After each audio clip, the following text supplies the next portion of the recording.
I was listening to Rich Eisen tonight, and he was talking about Russell Wilson and the Seahawks, and he said one thing that didn't quite make sense.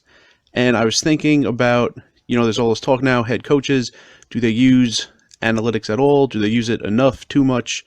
How do they think during games? And I thought, forget the game-specific situations. It would be great to give all 32 head coaches this soundbite and see if they could figure out what Rich Eisen said that didn't make sense. It would be like a test of their critical thinking abilities.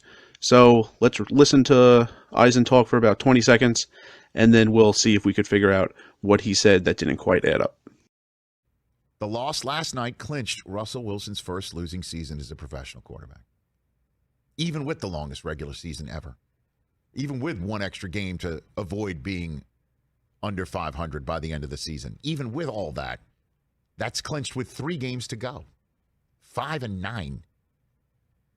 Last time the Seahawks had a losing record was the year before Russ got drafted. So something in there didn't make sense, and while we think about what that was and listen to the Jeopardy music play, I will show you the 9 head coaches that I think have no chance at figuring it out.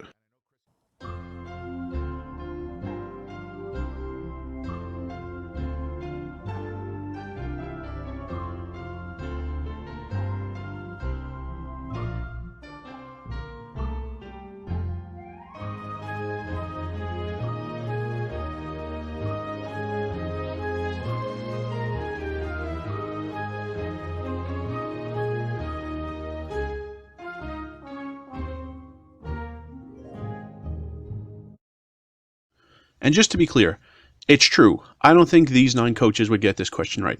But that doesn't mean there aren't aspects of football where they're really smart. For example, Mike McCarthy, probably the best there is at taking field goal attempts that are really long, really difficult to make, in situations where 3 points get you absolutely nowhere closer to winning the game. And I'm a Giants fan, so I know that Joe Judge is probably the best there's ever been at taking incredibly short field goals, one so short that like bad high school kickers can make, from, in the red zone, usually inside the 10, and especially ones where it's like 4th and 1, or even shorter, like 4th and inches, especially when you're deep into the game. I'm talking like halfway through the 4th quarter, or even deeper than that, and especially when you're down like 2 or 3 or 4, sometimes 5 scores. He is the best there is at that. So it's not that I don't think these guys can do anything well. It's just this critical thinking question I don't think they would get. But let's actually get to what Rich Eisen said. And before I get into that, these are the 3 guys I think have the best chance at giving us the right answer. And that's just based on what I see them do during games, the decisions they make, Coach K, McDermott, and Staley. So what did Rich Eisen say? He said Russell Wilson is going to have the first sub-500 year of his career, even with that extra game we have this year. Well, that doesn't mean anything when we go from a 16-game season to a 17-game season. 16 games. What's 500? 8-8. So what's the most wins we can have in a sub-500 record? We'll take one of those wins, turn it into a loss. We could be 7-9. That's the most wins we can have, but be under 500. So now let's pretend we're doing that in a 17-game season. So pretend 16 of your 17 games are over. You're sitting on 7-9, and you're thinking, oh, good thing this isn't last year where we only had 16 games. We would be 7-9. Our season would be over. We would be sub 500. But now because we have that one extra game, we can get to 500 or better. No.